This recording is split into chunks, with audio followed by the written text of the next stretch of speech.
Hello, good evening. चलिए आज हम लोग देखेंगे मध्य प्रदेश के इम्पोर्टेंट क्वेश्चन। ठीक है, ये याद रखिए, आपके पुलिस एग्जाम के लिए इम्पोर्टेंट है। देखिए पहला क्वेश्चन क्या है, आदिवासियों के शोध हेतु इंदिरा गांधी, क्या पूछ रहा है, इंदिरा गांधी आदिवासी विश्वविद्यालय कहाँ पे है। ठीक है, इंदिरा गांधी आदिवासी विश्वविद्यालय किस जिले में है। ठीक है, ऑप्शन दिया है, जिले का नाम होना चाहिए, थोड़ा सा देख लीजिएगा आप लोग। ठीक है, ऑप्शन दिया है अमरकंटक, मंडला, सागर, डिडोरी। एक्चुअल अमरकंटक की जगह आपका कौन सा जिला होना चाहिए, अमरकंटक कहाँ आता है, अनूपपुर जिला। यहाँ क्या क्वेश्चन पूछा आपसे, अनूपपुर जिला यानी किस विश्वविद्यालय जिला में है। तो आप लोग आंसर बताइए तब तक। ठीक है, तो इसका आंसर हो जाएगा, देखिए अमरकंटक यानी अनूपपुर जिले में आपको क्या मिलेगी, इंदिरा गांधी आदिवासी शोध विश्वविद्यालय। लेकिन अगर से पूछे आपसे कि आदिवासी संचार, आदिवासी संचार कहाँ है, शोध केंद्र, आदिवासी संचार शोध केंद्र, तो इसका आंसर चेंज हो जाता है। ठीक है, याद रखिए इसका आंसर क्या हो जाएगा, तब इसका आंसर हो जाएगा झाबुआ। क्या हो जाएगा, झाबुआ। ठीक है, आप सबको पता होना कि चाहिए कि मध्य प्रदेश में सबसे ज़्यादा जनजाति वाला कौन सा, मतलब भील वाला जिला है। ठीक है, और मध्य प्रदेश की सबसे बड़ी जनजाति भी कौन सी है, भील। ठीक है, मंडला के बारे में थोड़ी सी जानकारी रखिए कि मंडला में क्या होता है कि चुटका परमाणु ऊर्जा संयंत्र पूछे कि मध्य प्रदेश के किस जिले में है, तो आपको पता होना चाहिए कहाँ है, आपको मिलेगा मंडला जिले में। ठीक है, सागर के बारे में पता होना चाहिए, सागर में मध्य प्रदेश की पहली विश्वविद्यालय डॉक्टर हरि सिंह गौड़ विश्वविद्यालय।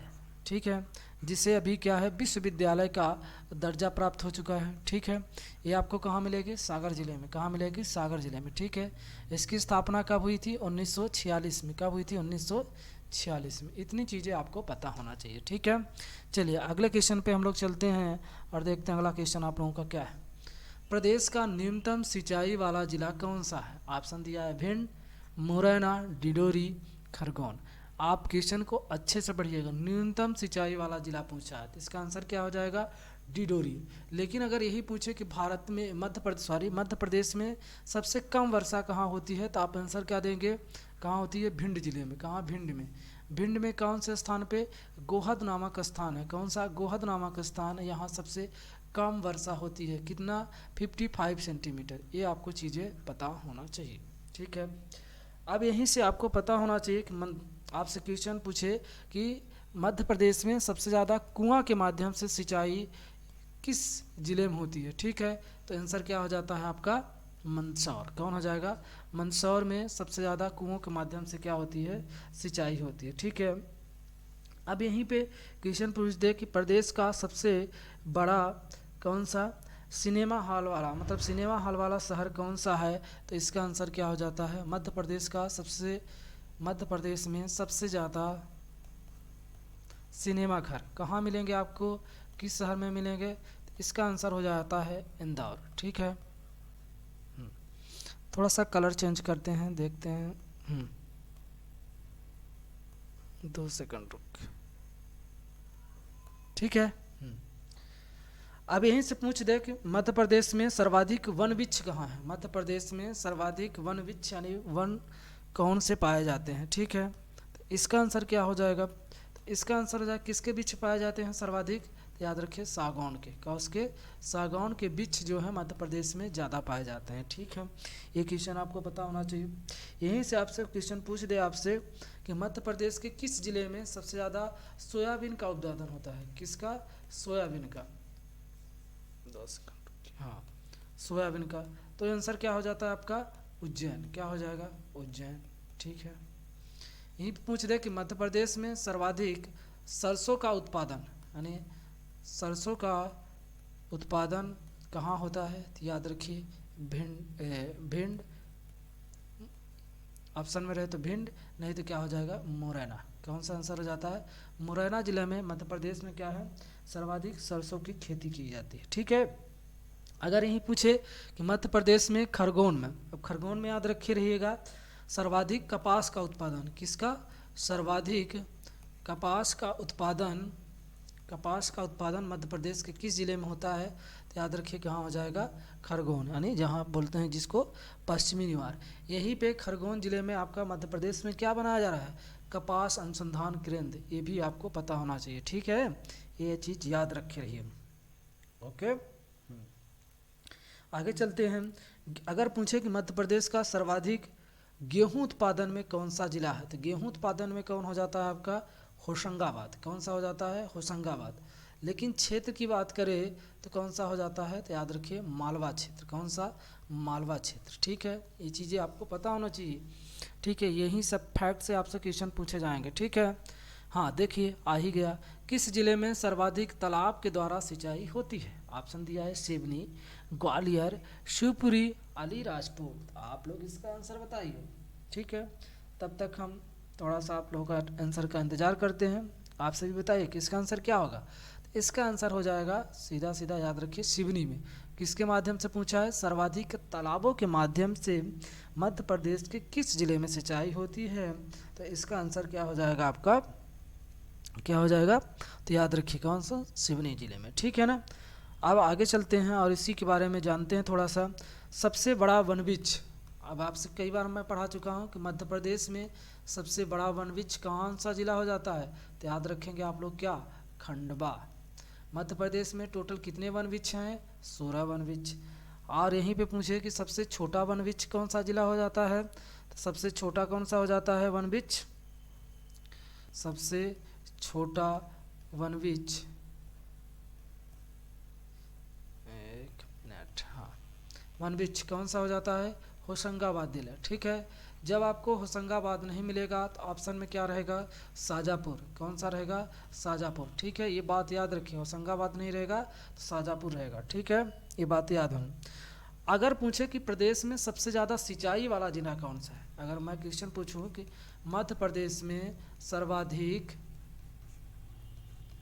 सिंचित या सिंचाई वाला जिला कौन सा है, इसका आंसर क्या हो जाएगा, सिंचाई वाला जिला, इसका आंसर हो जाता है आपका दतिया। क्या आंसर हो जाएगा, दतिया, ये चीज़ें याद रखिए, कौन सा हो जाएगा, दतिया, ठीक है। अगर पूछी जाए कि मध्य प्रदेश में सर्वाधिक कौन सा,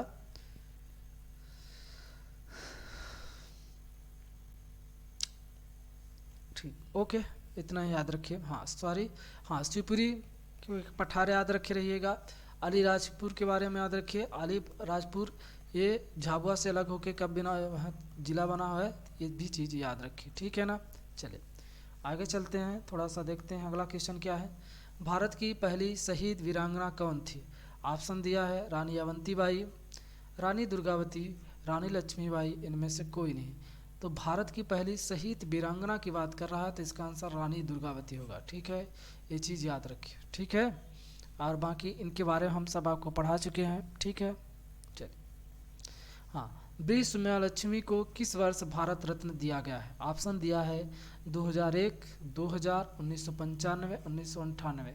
इसका आंसर हो जाएगा 1998, ये बात याद रखिए, इंपॉर्टेंट क्वेश्चन है। क्या पूछा है, किस वर्ष बी सुम्या को, यानी भारत की पहली महिला गायक के रूप में रत्न पाने वाली महिला थी, ठीक है, संगीतकार के क्षेत्र में कौन पाई थी, बी सुम्या लक्ष्मी, याद रखिए, ठीक है। या पूछ देता कि नहीं किस वर्ष दिया गया था। अब भारत रत्न के बारे में थोड़ा सा जानकारी रख लीजिए कि भारत रत्न कब से दिया जा रहा है, 1954 से। कब से दिया जा रहा है, 1954 से। और पहला, दूसरा, तीसरा, कई बार क्वेश्चन पूछता है किसे दिया गया था, तो पहला दिया गया था डॉक्टर सर्वपल्ली राधाकृष्णन को। किसको दिया गया था, सर्वपल्ली राधाकृष्णन को, याद रखेंगे। और कौन दिए गए थे साथ में, डॉक्टर सी राजा गोपालचारी, ठीक है।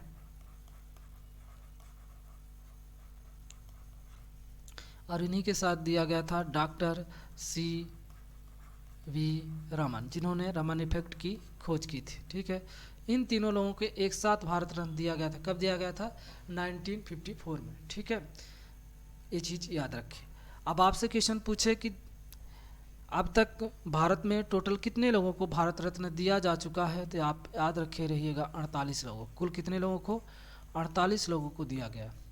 अब यही भारत रत्न से आपसे क्वेश्चन पूछ देता है कि यह पुरस्कार किस वर्ष बंद कर दिया गया था। भारत रत्न वर्ष पूछ दे कि किस वर्ष नहीं दिया गया है, तो याद रखिएगा बंद कब कर दिया गया था, यह क्वेश्चन पूछेगा। दिया गया नहीं, क्योंकि ये हर साल नहीं दिया जाता, बीच बीच में गैप हो जाता है, ठीक है। किस वर्ष बंद कर दिया गया था? 1977 में, जब भारत में इमरजेंसी लगी थी, जनता पार्टी की सरकार थी, तो 1977 से लेकर 1980 तक ये अवार्ड बंद रहा, ये बात याद रखी रहिएगा, ठीक है। और जैसे ही ये अवार्ड बंद किया गया, और पूछ देता है कि पहला, जैसे ये अवार्ड मतलब फिर से दोबारा कांग्रेस की सरकार बनती है 1980 में और ये चालू होता है, उस समय ये भारत रत्न पहला पूछेगा कि बंद होने के बाद 1980 में पहला भारत रत्न किसे दिया गया था। इसका आंसर हो जाता है मदर टेरेसा को। किसको दिया गया था है? मदर टेरेसा को। किस वर्ष से दिया जाता है? 1980 में। ये भी चीज़ याद रखें, ठीक है। पूछता है कि भारत रत्न पाने वाले सबसे कम उम्र के व्यक्ति का नाम बताइए। सबसे कम उम्र वाले भारत रत्न पाने वाले व्यक्ति, भारत रत्न पाने वाले व्यक्ति, इसका आंसर क्या हो जाता है? सचिन तेंदुलकर। कौन को दिया गया था? याद रखे रहिएगा, सचिन तेंदुलकर को, ठीक है ना। और पहले खिलाड़ी भी, ठीक है, चाहे ये क्वेश्चन पूछे चाहे ऐसा, यानी पहले ऐसे कौन क्रिकेटर खिलाड़ी हैं जिनके क्या किया गया था? भारत रत्न। कौन हो जाएंगे? सचिन तेंदुलकर। किस वर्ष दिया गया था? 2014 में, याद रखिए रहिएगा, ठीक है। इनके साथ किसे दिया गया था? CN राव को भी। एक ये साइंटिस्ट थे, ये दोनों, इन दोनों जन को 2014 में दिया गया था साथ में, ये बात याद रखिए, ठीक है। फिर 2015 में किसे दिया गया था? तो मदन मोहन मालवीय को, जिन्होंने किसकी? बनारस विश्वविद्यालय की स्थापना की थी, मदन मोहन मालवीय को। इनको मरणोपरांत दिया गया था, ये बात याद रखें, ठीक है। इन्होंने किसकी? 1916 में किसकी? BHU यानी बनारस हिंदू विश्वविद्यालय की स्थापना की थी, ठीक है। अब इनके साथ किसको दिया गया था? साथ में अटल बिहारी वाजपेयी को दिया गया था। किसको दिया गया था? अटल बिहारी वाजपेयी को, ठीक है, ये नाम याद रखिए। दूसरा आपको यही पता होना चाहिए कि 2019 में किसे दिया गया था? 2019 में 3 लोगों को दिया गया था, ठीक है। किसे किसे दिया गया था? याद रखिए, एक व्यक्ति थे भूपेन हजारिका। भूपेन हजारिका कहाँ से बिलोंग करते हैं? ये असम के गायक हो जाएंगे, ठीक है, भूपेन हजारिका। दूसरा किसे दिया गया था? तो याद रखिएगा, नानाजी देशमुख। नानाजी देशमुख, ठीक है। इन्हें ये कहाँ से? धार, ठीक है। इन्होंने पहली बार क्या किया था? संस्कृत, धार में संस्कृत जो स्कूल होती हैं उसकी स्थापना की थी, ये बात याद रखिए। कहाँ? धार से। भूपेन हजारिका, नानाजी देशमुख, और एक नाम और याद रखे रहिएगा, किसको? प्रणब मुखर्जी, ठीक है। इनका भी नाम आपको याद होना चाहिए, इनको पड़बदा बोलते थे, ठीक है ना। इन तीनों को दिया गया था कब? 2019 में। तो याद रखिए, भारत रत्न इतने लोगों को अब तक मिल चुका है, ठीक है। ये सभी चीज़ें आपको पता होना चाहिए। चलिए, यहाँ क्वेश्चन पूछा है, रामतनु पांडव की समाधि स्थल कहाँ है? ऑप्शन दिया आपको, आगरा, ग्वालियर, भिंड, मुरैना। इसका आंसर हो जाएगा ग्वालियर, ठीक है। कल हम आपको तानसेन के बारे में सभी चीज़ें बता देंगे, ठीक है। ओके, चलिए, थैंक यू, धन्यवाद। आप सब लोग लाइक और शेयर जरूर कीजिएगा, ठीक है। उम्र, सबसे कम उम्र के भारत रत्न, भारत रत्न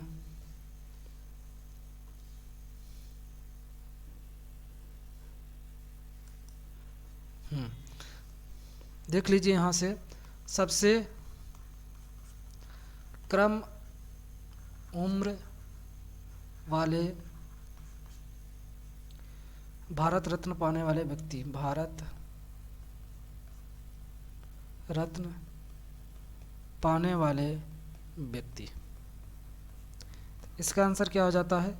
सचिन तेंदुलकर। कौन इसको दिया गया था? याद रखे रहिएगा, सचिन तेंदुलकर को, ठीक है ना। और पहले खिलाड़ी भी, ठीक है, चाहे क्वेश्चन पूछे चाहे ऐसा। यानी पहले ऐसे कौन क्रिकेटर खिलाड़ी हैं जिनके क्या किया गया था, भारत रत्न, कौन हो जाएंगे, सचिन तेंदुलकर। किस वर्ष दिया गया था, 2014 में, याद रखे रहिएगा, ठीक है। इनके साथ किसे दिया गया था, CN राव को भी, एक ये साइंटिस्ट थे, इन दोनों जन को 2014 में दिया गया था साथ में, ये बात याद रखिए, ठीक है।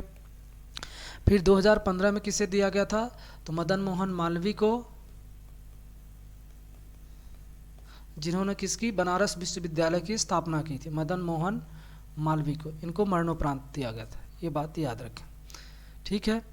इन्होंने किसकी, 1916 में किसकी, BHU यानी बनारस हिंदू विश्वविद्यालय की स्थापना की थी, ठीक है। अब इनके साथ किसको दिया गया था, साथ में अटल बिहारी वाजपेयी को दिया गया था, किसको दिया गया था, अटल बिहारी वाजपेयी को, ठीक है, ये नाम याद रखिए। दूसरा आपको यही पता होना चाहिए कि 2019 में किसे दिया गया था, 2019 में 3 लोगों को दिया गया था, ठीक है। किसे किसे दिया गया था, याद रखिए। एक व्यक्ति थे भूपेन हजारिका। भूपेन हजारिका कहाँ से बिलोंग करते हैं, ये असम के गायक हो जाएंगे, ठीक है, भूपेन हजारिका। दूसरा किसे दिया गया था, याद रखिएगा, नानाजी देशमुख, नानाजी देशमुख, ठीक है। इन्हें ये कहाँ से, धार, ठीक है। इन्होंने पहली बार क्या किया था, संस्कृत, धार में संस्कृत जो स्कूल होती हैं उसकी स्थापना की थी, ये बात याद रखिए, कहाँ, धार से। भूपेन हजारिका, नानाजी देशमुख, और एक नाम और याद रखे रहिएगा, किसको, प्रणब मुखर्जी, ठीक है। इनका भी नाम आपको याद होना चाहिए, इनको पड़बदा बोलते थे, ठीक है ना। इन तीनों को दिया गया था कब, 2019 में, तो याद रखिए भारत रत्न इतने लोगों को अब तक मिल चुका है, ठीक है। ये सभी चीज़ें आपको पता होना चाहिए। चलिए, यहाँ क्वेश्चन पूछा है, रामतनु पांडव की समाधि स्थल कहाँ है, ऑप्शन दिया आपको, आगरा, ग्वालियर, भिंड, मुरैना, इसका आंसर हो जाएगा ग्वालियर, ठीक है। कल हम आपको तानसेन के बारे में सभी चीज़ें बता देंगे, ठीक है।